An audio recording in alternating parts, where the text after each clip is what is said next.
Assalamualaikum warahmatullahi wabarakatuh. Selamat malam, shalom, om swastiastu, namo buddhaya, salam kebajikan dan salam Pancasila. Perkenalkan, nama saya Aura Febrianti Ardiansyah dengan NIM A321240076. Saya dari Fakultas Keguruan dan Ilmu Pendidikan Universitas Tadulako, Program Studi Pendidikan Pancasila dan Kewarganegaraan. Saya dari kelas B.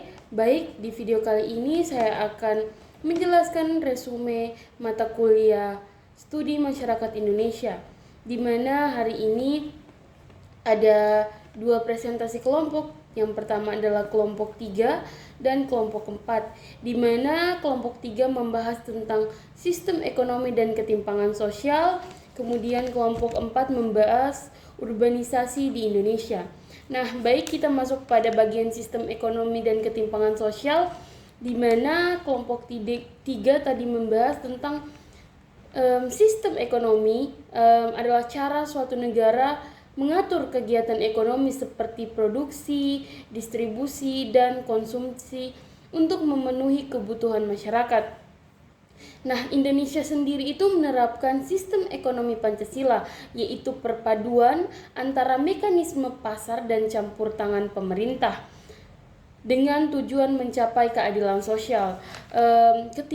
Sedangkan ketimpangan sosial adalah ketidakmerataan kesejahteraan seperti perbedaan pendapatan, pendidikan, kesehatan, dan kesempatan kerja.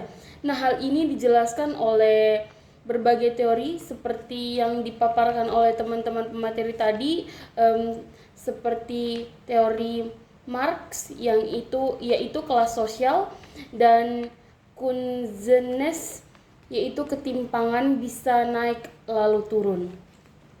Nah, penyebabnya antara lain pembangunan yang tidak merata, perbedaan pendidikan, keterbatasan akses sumber daya, serta kebijakan yang kurang adil. Nah, dampaknya meliputi kemiskinan dan konflik sosial. Upaya mengatasinya dilakukan melalui pemerintah meratakan pembangunan, peningkatan pendidikan yang lebih baik, penciptaan lapangan kerja, dan kebijakan yang lebih adil. Di bagian kedua yaitu atau kelompok kedua, kelompok 4 membahas tentang urbanisasi di Indonesia. Nah, urbanisasi di Indonesia adalah perpindahan penduduk dari desa ke kota yang juga membawa perubahan pada pola hidup dan kegiatan ekonomi menjadi lebih modern. Perpindahan ini dipengaruhi oleh faktor pendorong dari seperti terbatasnya pekerjaan dan fasilitas, serta faktor penarikan dari kota, seperti peluang kerja dan pendapatan yang lebih baik.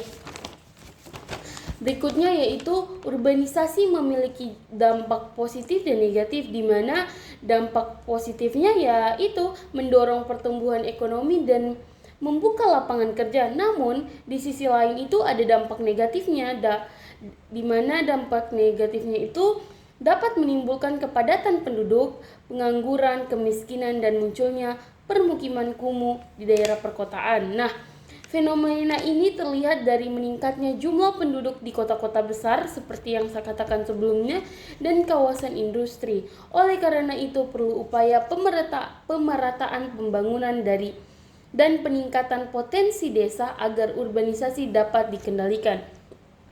Baik, itu saja video resume saya pada hari ini. Lebih dan kurangnya saya mohon maaf. Wassalamualaikum warahmatullahi dan selamat malam.